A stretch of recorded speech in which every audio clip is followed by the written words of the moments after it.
Sanibonani, mina ngiqhubile wakaXimba la ekhaya senzela undodakazi wami owethu Sihle Mathenjwa umemulo kanye ne-21st birthday. Ngibonga umntwana ukuziphatha kahle kwakhe kuze kube lesisikhathi. Ngakade lokho engifisile ngikaye ngamthembisa ukuthi mhlazane waba na-21 eyiphethe kahle ngikwazi ukuthi ngimenzele ngimgcinele usiko lakhe. So kwenzile-ke lokho nami ngase ngiyasifeza-ke isithembiso la esikhona ikaMakhanya ila ngizalwa khona mina njengomntwana-ke engamtholela ekhaya.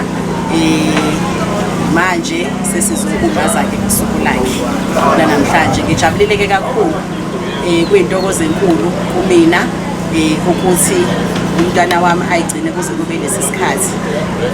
If ngiyakhumbula back in the days umntwana obekhula ngokugula kakhulu impilo yakhe yonke ene-asthma, asthmatic. So kwakuye kwesinye isikhathi bengilahlekela ithemba ukuthi mhlawumbe uyogcina eshayile lesi sikhathi esakhona.